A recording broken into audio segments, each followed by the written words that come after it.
आशा करता हूं आप सब बहुत अच्छे होंगे। मेरा नाम है सिद्धांत अग्निहोत्री। स्टडी ग्लोस पे आपका बहुत बहुत स्वागत है। 15 Chinese elephants are on a long march. एक लॉन्ग मार्च हुआ था चाइना में, जब आपको पता ही है कि कम्युनिस्टों को ढूंढ ढूंढ के मारा जा रहा था। बाहर बारिश हो रही है, मजा आ रही है।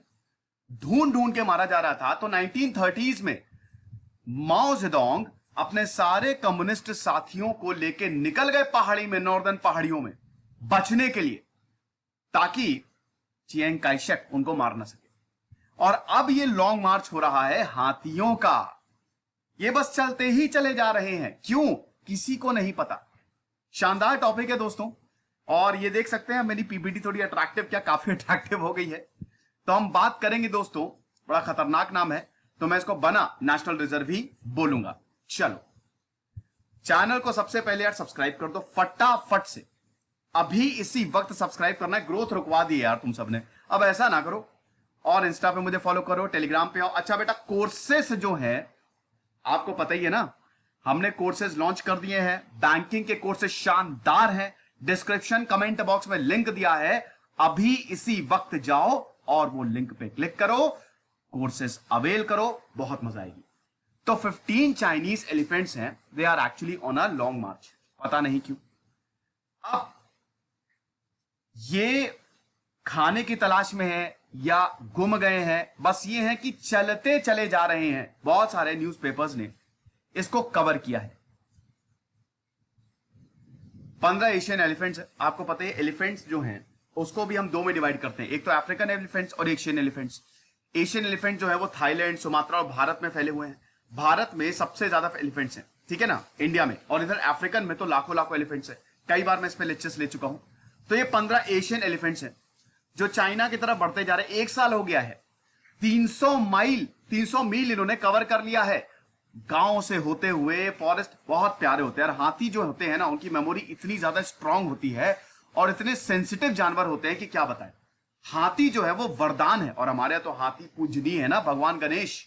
तो 300 मील गांव से होते हुए, जंगलों से होते हुए ये चलते ही चले जा रहे हैं, ठीक है। कमिंग पॉपुलेशन जो है जहां पे जा रहे हैं वो लगभग 85 लाख के आसपास है। अब पिछली साल ये निकले थे बना नेशनल रिजर्व से ये, और ये चाइना का साउथ वेस्टर्न बॉर्डर है, जो कि लाओस से लगता है। अभी मैं मैप में दिखा दूंगा। पिछले साल ये प्यारे प्यारे हाथी निकले थे बना नेशनल रिजर्व से। और उसके बाद चाइना का जो अभी मैं दिखा दूंगा मैप में, जो साउथ वेस्टर्न बॉर्डर है लाओस से, वहां से ही निकले थे। और अब ये ऊपर ही जाते जा रहे हैं, और जो भी इनको रास्ते में मिल रहा है वो खाते जा रहे हैं। कभी पाइनएप्पल खा लेते हैं, कभी कॉर्न। एक ने तो शराब भी पी ली, वो हाथी एकदम नशे में, क्या बात है। तो इस तरीके से है। अब आप ये देख सकते हैं मैप, ये है फॉरेस्ट, ठीक है, जो नेचर है, बना नेशनल रिजर्व है चाइना का। अब ये आप देख सकते हैं, ये लाओस, और यहां से ये पूरा कनमिंग तक आ गए हैं। 300 मील तक इन्होंने रास्ता तय कर लिया है। ये कहां, ये भारत ना आ जाए कहीं, मुझे तो ये डर लग रहा है। कोई बात नहीं, आ जाएंगे तो अच्छा ही है। हम लोग तो इनको बहुत प्यारी देंगे वैसे।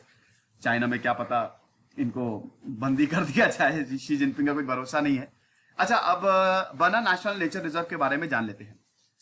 ये जिनजोंग में पड़ता है, मांगला मेंघाई, साउथ ऑफ यूनान प्रोविंस। ये है आपका पूरा का पूरा यूनान प्रोविंस, ठीक है। इसमें ये पूरा यूनान प्रोविंस है। और जब आप इसके साउथ में जाएंगे तो बना नेचर रिजर्व आपको पड़ेगा। टोटल एरिया 2,41,000 हेक्टेयर्स का है, 241,000 हेक्टेयर्स। लगभग इसमें से 2 लाख हेक्टेयर्स तो नेचुरल फॉरेस्ट है, यानी कि टोटल जो एरिया है उसका 82% फॉरेस्ट एरिया है। यूनेस्को का मेंबर है ये। बायोस्फीयर रिजर्व नेटवर्क में इसको इंक्लूड किया गया। मेन टारगेट इसका क्या रहता है? ट्रॉपिकल फॉरेस्ट इकोसिस्टम को प्रिजर्व करना। ओके, मॉनसून रेन फॉरेस्ट, देखिए ट्रॉपिकल, मॉनसून, ये सब एवरग्रीन है। यहां पे बारिश होती रहती है तो इसकी पत्तियां झड़ती नहीं है। ये है आपका यूनान प्रोविंस। ओके, अरे आगे बढ़ जाओ, हमेशा अटक जाता है। तो ये आप देख सकते हैं बना नेशनल बायोस्फीयर रिजर्व जो है, बहुत ही खूबसूरत है। ये चाइना की वादियों को कवर करता है, नदियां बीच से बहती हैं, तो इसीलिए फ्लोरा एंड फौना के लिए, जानवरों और प्लांट्स के लिए ये आइडियल क्लाइमेट है। फलने फूलने के लिए। यहीं से ही निकले हैं हाथी। ओके, वैसे आप यहाँ पे घूमने भी जा सकते हैं, ये एक टूरिस्ट स्पॉट भी है। तो अब बहुत सारे लोग इनको मॉनिटर कर रहे हैं, सीसीटीवी फुटेज जो है, और उनको कोई रोक भी नहीं रहा है, मजा भी आ रही है। इसमें 3 बच्चे भी हैं, 15 एलिफेंट्स में 3 बच्चे भी हैं, और ये टेलीविजन पे भी दिखाया गया है, सोशल मीडिया पे भी दिखाया गया है। यूनान प्रोविंस को चीरते हुए जा रहे हैं और लाखों लाखों लोग देख रहे हैं, पता ही नहीं चल रही जा क्यों रहे हैं। वही कह रहे 300 मील 400 किलोमीटर से ज्यादा इन्होंने अभी तक ट्रैवल कर लिया है, म्यांमार से होते हुए और पूरा प्रोविंशियल कैपिटल ऑफ कमिंग से होते हुए।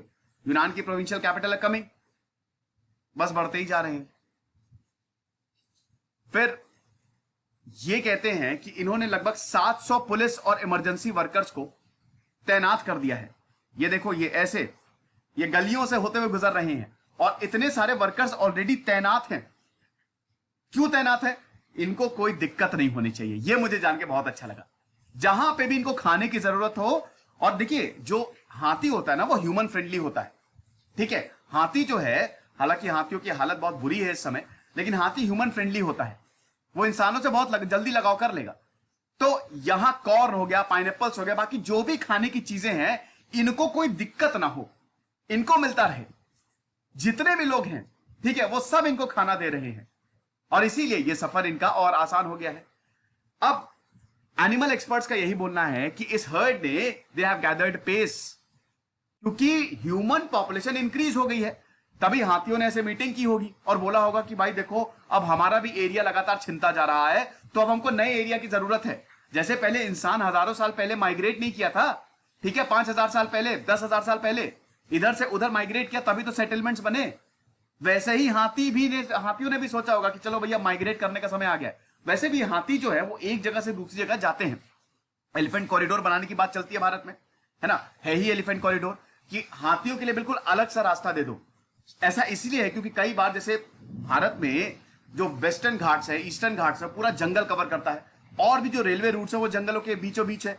तो कई बार क्या होता है, हाथी कट के मर जाते हैं। कई बार हाथी हम देखते हैं विलेजेस में पहुंच जाते हैं, गांव में ह्यूमन एलिफेंट कॉन्फ्लिक्ट हो जाता है। केरल में आपको पता ही है किस तरीके से बेचारी हथनी को मार दिया गया। तो इसीलिए कहने का मतलब यही है कि हाथियों को भी डर है कि इंसान हमारे घर को छीनते जा रहे हैं, और यही पॉसिबल रीजन हो सकता है कि क्योंकि कन्विंग में घुसे, इनको जो भी है, इनको लगा कि अब वक्त आ गया है चलने का, आगे चलो।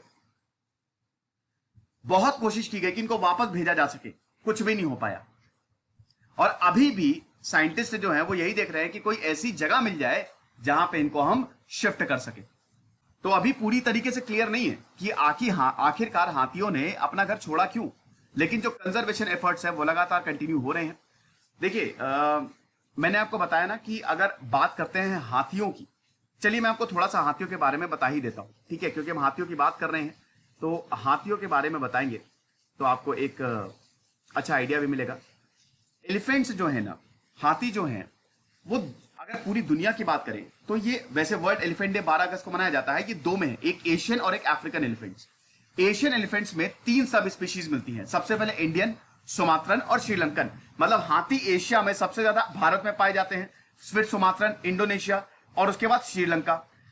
एशियन एलिफेंट्स की जो ग्लोबल पॉपुलेशन है वो 20,000 से लेकर 40,000 के बीच में है, जिसमें भारत में सबसे ज्यादा 28,000 है, और इसमें कर्नाटक में सबसे ज्यादा 25% है। हाथी सबसे ज्यादा कर्नाटक में, अगर भारत की बात करें, कर्नाटक में पाए जाते हैं। लेकिन सबसे चिंताजनक बात यह है कि IUCN की रेड लिस्ट में इनका स्टेटस एंडेंजर्ड है, ये खतरे में है। और अफ्रीकन एलिफेंट्स की बात करें तो अफ्रीकन एलिफेंट्स में 2 सब स्पीशीज मिलती हैं। सबसे पहले सवाना, उसके बाद फॉरेस्ट एलिफेंट, और इनकी पॉपुलेशन जो है वो लाख से ज्यादा है।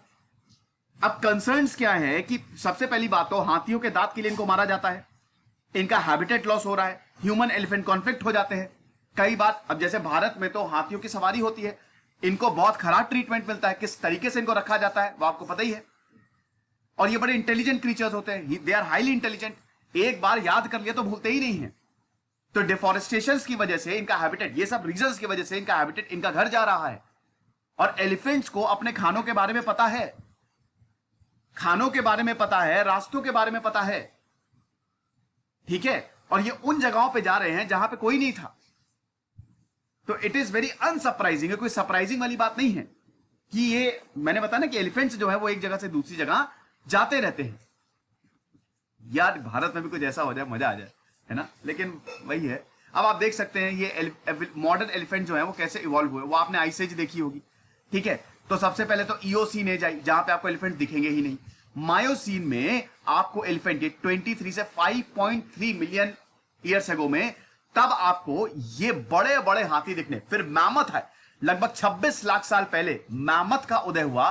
देन एशियन एलिफेंट्स आए, अफ्रीकन एलिफेंट्स आए, और उसके बाद फिर अफ्रीकन फॉरेस्ट एलिफेंट्स आए, जो मैंने आपको बताया। तो अभी हाथियों का इस तरीके से एवोल्यूशन हुआ है।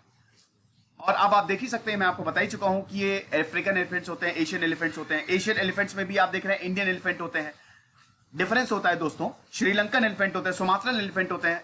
अफ्रीका के एलिफेंट्स काफी बड़े होते हैं, स्पेशली बुश एलिफेंट जो हैं। ओके, अब जो वल्नरेबल हैं, ठीक है, they are largest elephant species, ये बहुत लंबे होते हैं, इनके बहुत बड़े बड़े कान होते हैं। एशियन एलिफेंट्स आते हैं, इसमें टस्क जो है वो पूरी ऊपर तक जाती है, जो इनके दांत होते हैं। ये देखो कितना प्यारा लग रहा है, ओहो मैं तो इसको पाल लूं यार। एंडेंजर्ड जो है आप ये देख सकते हैं, they are very tallest at arch of back, 10 feet लंबे होते हैं, इनके छोटे छोटे कान होते हैं इस तरीके से। अफ्रीकन एलिफेंट्स के आपको बड़े बड़े कान देखने को मिलेंगे, इनके छोटे छोटे कान देखने को मिलेंगे। और अफ्रीकन एलिफेंट्स कंपैरेटिवली बड़े भी होते हैं, है ना। और ये डेटा डेफिशिएंट है, ये फॉरेस्ट एलिफेंट है। सवाना एलिफेंट आप देख सकते हैं, फॉरेस्ट एलिफेंट आप देख सकते हैं, एशियन एलिफेंट आप देख सकते हैं। भारत में जो एलिफेंट मिलते हैं उनके कान छोटे होते हैं, तो ये कंपैरिजन है, आप देख लीजिएगा। और वर्ल्ड एलिफेंट डे 12 अगस्त को मनाया जाता है, तो उसमें भी आई होप आपको कोई प्रॉब्लम नहीं हुई होगी। ओके, बाकी इसमें भी आपको कोई दिक्कत ही नहीं है। एशियन एलिफेंट और अफ्रीकन एलिफेंट में फिर से कंपैरिजन दिया हुआ है, डिफरेंस आप देख सकते हैं। इनके कान बहुत लंबे होते हैं, ठीक है। ईयर्स जो होते हैं इनके छोटे होते हैं, अगर एशियन एलिफेंट्स की बात करें। इनकी जो ट्रंक टिप है वो 2 फिंगर्स, इनकी एक ही फिंगर होती है। हेड जो होता है वो सिंगल डोम होता है, इनका ट्विन डोम होता है। ओके, 12 अगस्त को हर साल वर्ल्ड एलिफेंट डे मनाया जाता है ताकि इनको बचाया जा सके। 2012 में इसको लॉन्च किया गया था एशियन और अफ्रीकन एलिफेंट की फ्लाइट को देखते हुए। और उसके बाद भारत की बात करें तो प्रोजेक्ट एलिफेंट ये लॉन्च किया गया है, सेंट्रली स्पॉन्सर्ड स्कीम है ये, 1992 से लगातार चल रहा है और ministry of environment, forest and climate changes को देख रही है। अब लार्जेस्ट लैंड मैमल्स है, ठीक है। सबसे बड़ा वैसे मैमल ब्लू व्हेल है। धरती पे लैंड मैमल्स की बात करें तो हाथियों से लंबा कुछ होता ही नहीं है, बहुत बड़ी बॉडी, लार्ज ईयर्स। चलो यार ये सब मैं क्या ही बताऊं, वो आपने कहानी सुनी है ना कि एक बार जो मतलब 4 लोग गए, हाथी को पकड़ा, किसी ने उसका कान छुआ, किसी ने उसकी सूंड छुई, किसी ने उसके दांत छुए, तो सबके अलग अलग इंटरप्रिटेशन थे। हाथी जो है ना वो हमारे पूजनी तो ही है, साथ ही साथ स्टोरीज में भी बहुत ज्यादा काम आते हैं, ठीक है। और उसके बाद अगर ऑब्जेक्ट्स को पिक करना हो तो actually they use their Trunks, warnings के लिए ही ये ट्रम्पेट बजाते हैं, है ना। तो ये है। उसके बाद फिर अपनी सूंड को ये they actually use water for drinking, है ना। मेल और फीमेल अफ्रीकन एलिफेंट जो है उनकी टस्क लगातार बढ़ती रहती है। ओके, जब सूखा पड़ता है, ये इंपॉर्टेंट है, तो ये अपनी टस्क से ही गड्ढे खोलते हैं ताकि वाटर को खोजा जा सके। तो आप देखिए they are very very intelligent, है ना, इनको पता है सब कुछ। तो ये लेक्चर था दोस्तों, ये प्यारे प्यारे 15 हाथी, काश मैं भी इनको देख पाता। चाइना वाले यार इस चीज में तो बहुत लकी है।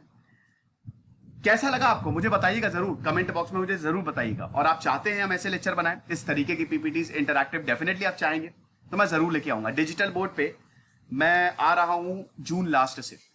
और भाई हमारे ऐप को डाउनलोड करो, कोर्सेज को अवेल करो। देखो बैंकिंग के शानदार कोर्सेज 1200 में हमने पूरा आईबीपीएस, आरआरबी, पीओ, क्लर्क पूरा महापैक लॉन्च कर दिया है, तो जाके उसको देखो। और आज लास्ट डेट है एडमिशन की, कुछ नहीं पढ़ते रहे जैसे सिद्धांत तक नहीं उतरी साइंस